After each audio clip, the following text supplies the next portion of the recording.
Calon Yarns podcast. My name is Lynn and I'm coming to you from Cardiff in Wales in the UK, and this is a knitting, spinning, sometimes crochet, sometimes dyeing, but always fibre-based podcast. It is December the 23rd. December the 23rd. How did we even get there? It's quite ridiculous, but yes, if you are a new viewer, hello, welcome, thank you for joining us, and if you are a regular or returning viewer, as always, thank you so much for giving me some of your time today, and I hope you've got a project on the go, I hope you've got a cup of tea or coffee, and I can keep you company for the next few rounds or rows or spins of your project. So yes, what have I got for you today? No finished objects, but a few works in progress and a bit of a disaster, as I will explain a little bit later. Yeah, so I apologise for the lighting. I'm in my dining room today, so apologies again if it's a little bit echoey, but there's very little light to be had in Wales at the moment. It's very grey, very dreary day, so I'm trying to get as much light, even the ring light, even the lights in the house aren't doing much of a good job today, so apologies for that, but anyway, we shall endeavour. Yes, so bits and bobs to show you, so let's get on with it really. So the thing I've been knitting on mostly over the last couple of weeks since I spoke to you last is my Fossevein Sweater, which is this beauty, and it looks, in this kind of dull light, it looks quite grey, but it's a lot brighter in real life, I would say. And it's this beautiful combination of colour work and cable texture. So hopefully you can see that. I can't really see what you can see. Yes, so I am loving this. It is absolutely beautiful. The pattern is really lovely. I have made a mistake. Oh, I'm so sick of making mistakes, but I shall talk to you about it in a second. But in case you weren't here last time, I am doing the main body in Øst by Hilsvarg in this kind of greyish, creamish colour. I've got some Finool PT2 in this deep berry red colour, and then the main contrast colour is in this beautiful skein by Varbitt Yarns in Oslo, and it's this beautiful blend of oranges and greens and reds, but not as deep red as the Finool, so you can see the difference there. So yes, project is coming along nicely. Let me throw those there. And the mistake I have made, and it is operator error as always. So there's obviously different charts for the colour work and the cabling, etc. And then on the first cable chart, for one of the sizes, can you see that? For one of the sizes, you omit the cable here. So there should be a cable there. Now the pattern says to omit that cable for under the arms, so that you are not clutching everything in under the arms. But of course I missed that bit. I missed that just under the arms. I saw the explanation because it'll make it too tight under the arms, but I just assumed that meant the whole way around. And then I'm on my last cable repeat now before I decide how long I want it. And I was just looking at the picture thinking, oh, that's weird, the cables start further up. Oh my goodness. So, but there we are. I think it'll be all right. It'll give me a little extra stretch in the chest area. Yes, I'm not going to pull back at this stage. If I put it on and it starts to pucker, etc., then yeah, I will pull it back.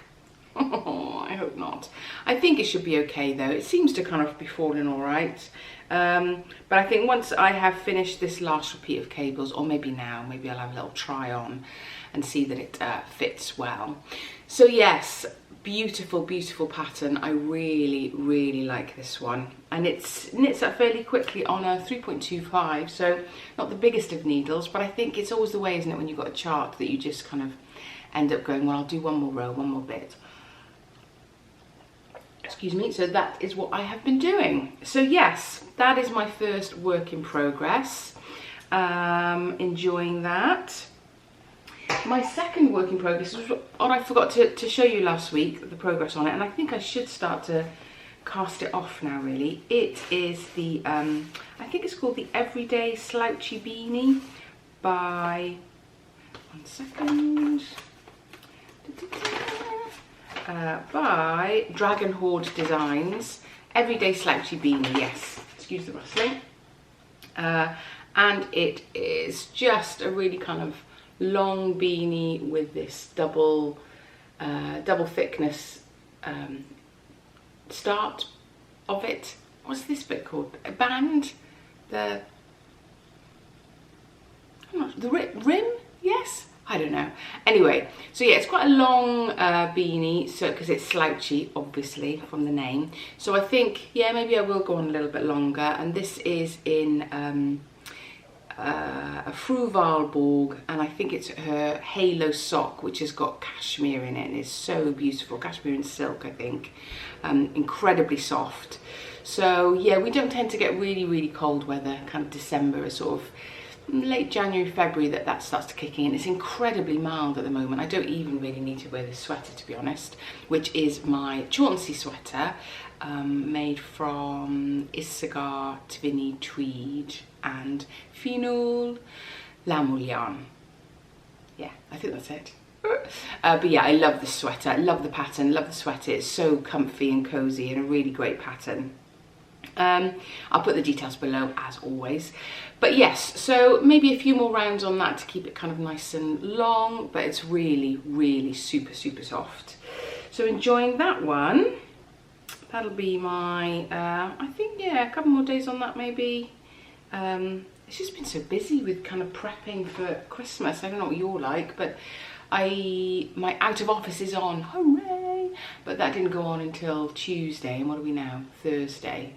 So yeah, in those last sort of days before Christmas and between finishing work and actual Christmas, it's crazy, isn't it, kind of getting those last bits, and you think, oh, I'm just sorted, and then you think, oh, what I did this week, I was like, ah, oh, I've got celery, must get some celery, ah, oh, I've got orange juice, must get some, ah, oh, I've got ginger beer, must get ginger beer.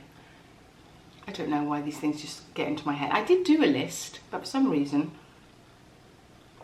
I didn't get to that bit. It was quite hellish in the shops anyway.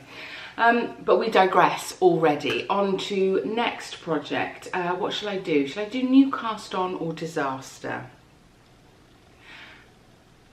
I'll do new cast on first. Let's start with the positives, please. So my new cast on, although it's not a great deal to show you, is my Øst Genser, my East sweater by Martin Nielsen. This is my second Øst Genser. I forgive the dreadful pronunciation, but oh, hang on, yes, it's fine. I really love it. It's a great outdoor pattern. Like you knit it outdoors. I don't mean that. I mean like an outdoorsy sweater, so that it's not a coat, it's not an indoor sweater, it's a pop this on before going outside. So it's a really cozy sweater. And then my other one I wear a lot. So I am knitting this one out of Nutiden Yarn, which is a Swedish yarn, not Danish, like I said last time, apologies, a Swedish yarn by Honor Eichier. I know it means his and her, I believe, his and hers, I think.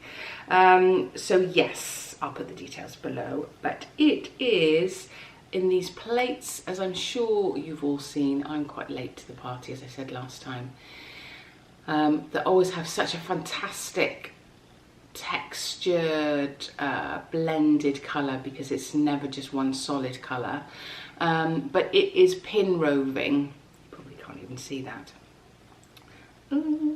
It is this pin roving, so it does break really easily, but you just, if it breaks as you're kind of pulling it from the plate, you just lay it on top of the other piece and it resolves itself, and you kind of carry on. You don't even have to kind of spit splice it in the way that you would ordinarily if you're working with natural fibres.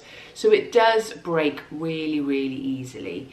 So it takes a little while to get used to it, but once you're over the I've broken it again thing, it's absolutely fine. And the fibre, the fabric it's creating is really lovely. So this is the neckband. You know, yeah, so you can see that deep combination of colours in there. Again, it's looking a little bit grayer in the camera, but it has these beautiful browns and flashes of rust and orange in there.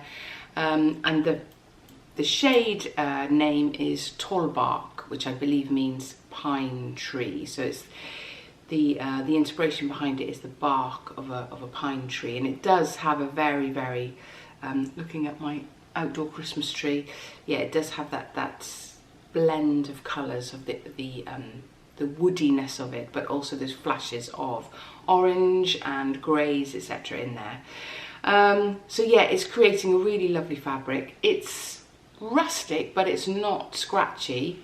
I would say this probably feels more rustic than this, but you can feel the lanolin in your hands as you're working with it, so I'm no doubt that it'll soften up with wash and wear. But yeah, so I'm doing 2 strands at once, which sort of means that the integrity of the pin roving is a little bit more solid. My battery's going to go in a second, excuse me. So yes, as I was saying, because I'm using 2 strands at once, the pin roving is slightly more strengthened by having the 2 strands together, but it is difficult as you kind of pull it from the plate to make sure that you don't hoik it and split it really quickly, because I think when you've got 2 strands in your hand, sometimes you don't notice that you're down to 1 strand because you've still obviously got something in your hand. But what I have noticed is that I clearly grip my yarn quite tightly, so I'm having to kind of relax that grip, because sometimes as it's coming through my hand, I'm breaking the pin roving.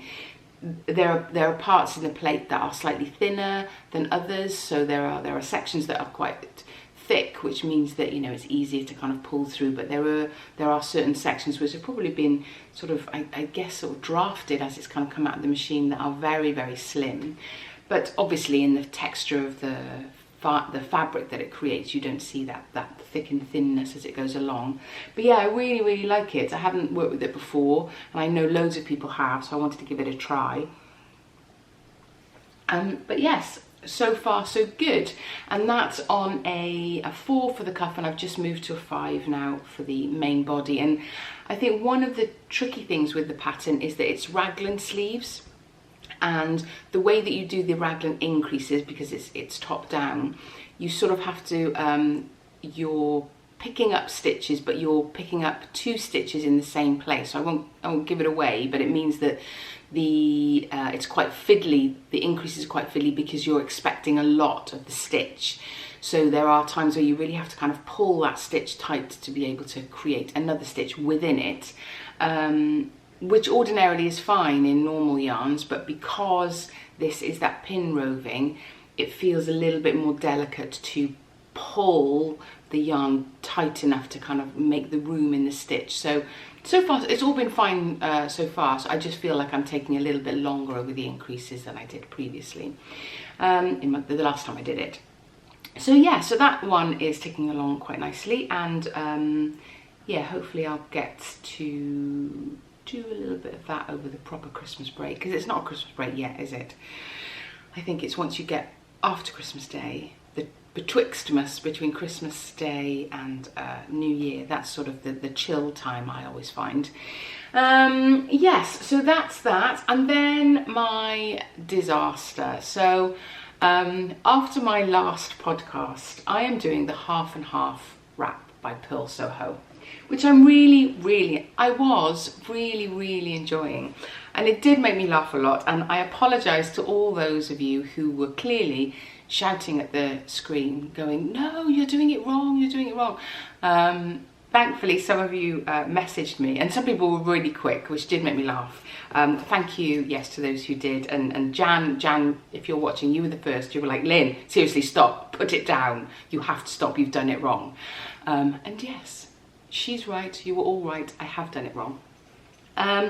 So I've done it wrong on many levels, I feel. Which is my way. If you're going to do something wrong, just do it really wrong. not half wrong, just lots wrong. So I think I was talking to you before about the fact that I didn't feel it was big enough, because everybody that has done it has gone, oh my gosh, it's huge.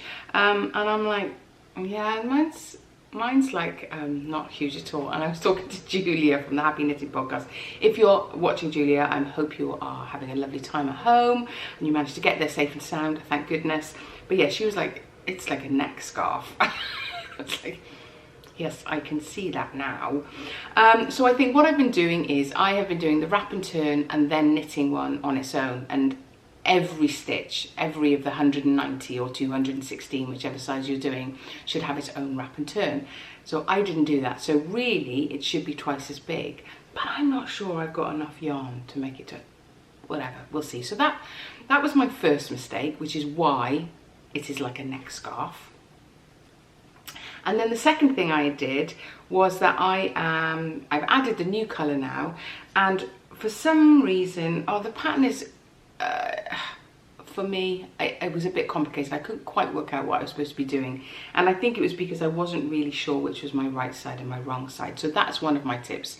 If you want to do this, make sure you find which is your right side, which is your wrong side, so that you can make a little bit more sense of when you start the new colour, if you're as rubbish with patterns as I am.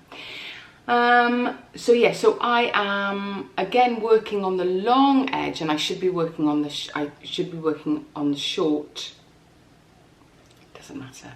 Whatever I'm doing, it's wrong. So there's no getting out of this. There's no judging and fudging, I feel, on this one. It's too much. So I'm going to pull it all back. I'm just waiting for the size to die down. Yeah, which is fine. No, it is absolutely fine, because what I was enjoying about it was the fact that it had some sense of structure to it, in the fact that you were doing the wrap and turns, and you had these long rows that were lots and lots of garter stitch, but there was a tiny bit of complication in there to kind of keep you going, really, and you did start to see that growing of the piece. And it did make me wonder when people are saying, oh, you know, it's taken me about 3 or 4 months, but I've completed it. And I was thinking, I don't know, I seem to be getting through it, and I'm not a fast knitter, and I don't have a great deal of time in the day to knit.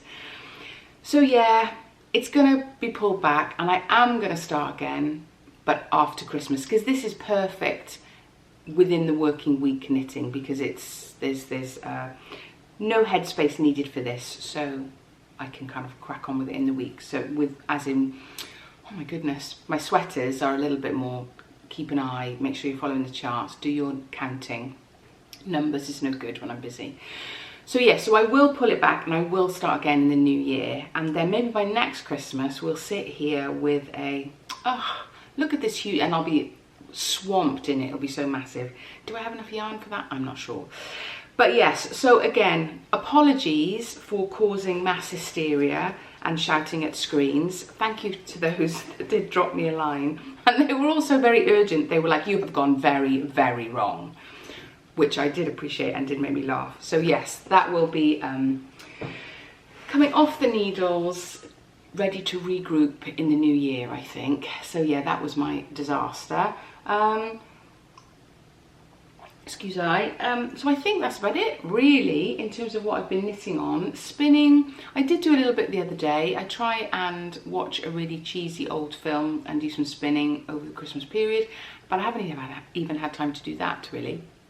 But I think I'm done now with all the shenanigans, with all the outside shenanigans anyway, shopping and a bit of wrapping and dropping these presents here and popping that to family, and because obviously everything's very difficult this year and there won't be those big gatherings, everybody's very cautious, understandably. So yes, there's been lots of kind of dropping off and picking up and sending this here and taking that there. So that's all sort of done now. So in terms of knitting and bits and bobs, I think that's sort of it, fibre-niness, but I'm really looking forward to kind of the betwixtmas, to get to grips with those 2 sweaters and see how far I can get over Christmas. So what else is happening? What have I got planned today? So today is the 23rd. yeah, everybody apart from me is working Christmas Eve in my family. So I'm cooking today, getting some stuff ready in preparation for tomorrow, because tomorrow I'm going to go and pick up my daughter. Tomorrow, yes, it's tomorrow, one more sleep. She's working Christmas Eve in Winchester, so I will go and pick her up tomorrow. And I wonder if the Christmas market is still on.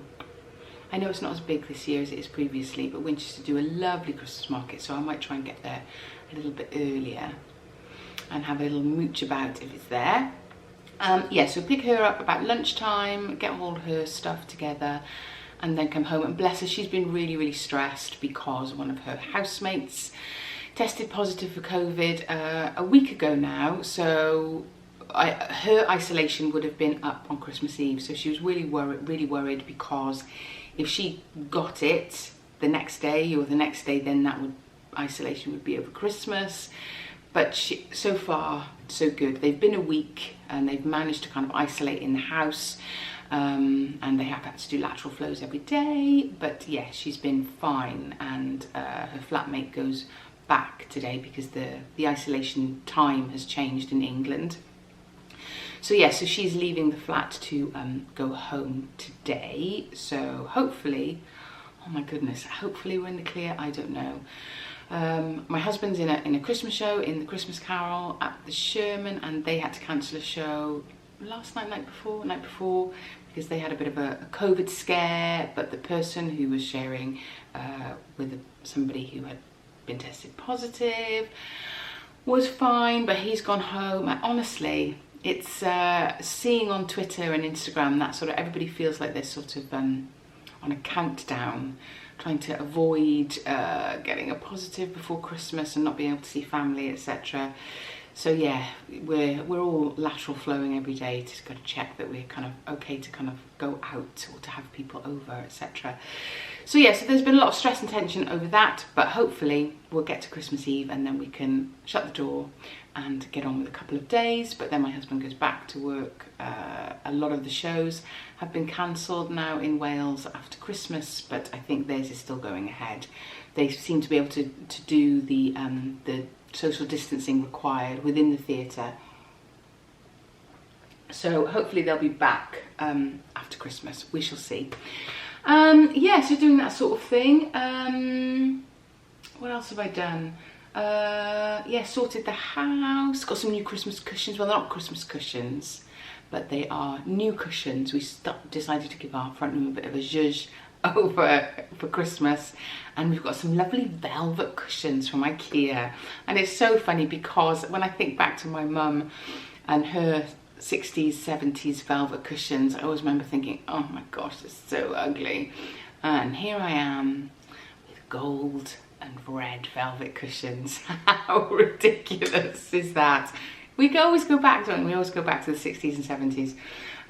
Yes, so I'm enjoying our plush new cushions. And actually when I was in IKEA, I was trying to sort it out, you know, you kind of getting the cushion covers and kind of putting them next to each other and deciding which colours go where and how they're going to go on the sofa. Well, I say, you know, that's what I do.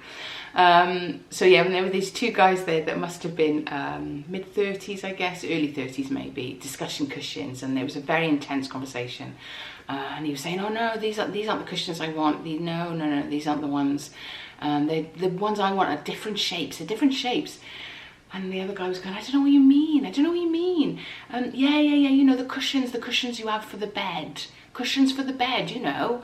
He's going, no, well, like the fancy cushions you have. No, not the fancy cushions you have in bed. On and on and on. And he was like, they're the wrong shape. These cushions are the wrong shape. And then he said, no, I don't know what you mean.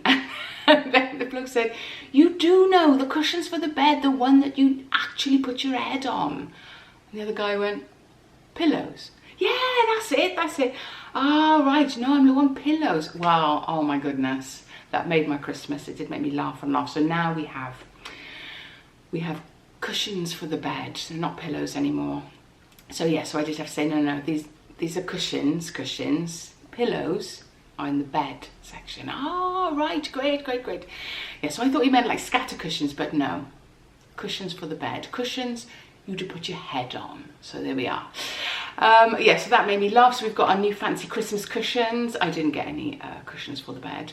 What else? No, that's it. Nothing else to report from very gloomy, rainy Cardiff. So I will leave you there. I don't think I've blathered on too much. I don't think it's too long, although I had to change the battery. It doesn't matter, whatever. Because I know there's plenty of Christmas videos, Christmas vlogmases to watch, etc. So I will leave it here and wish you a very, very Merry Christmas or Happy Holidays, whatever festival you celebrate. I hope you get some family time. I hope you get some quiet time and you're able to do a few more rounds and rows on your projects. But yes, I may kind of catch up with you after Christmas, depending on how much progress I make. If not, I will catch up with you in the new year. So yes, happy holidays, happy new year, and I will catch up with you all very, very soon. Keep well, keep safe. Diolch pawb. Hwyl fawr a Nadolig llawen. Diolch. Ta-ra. We wish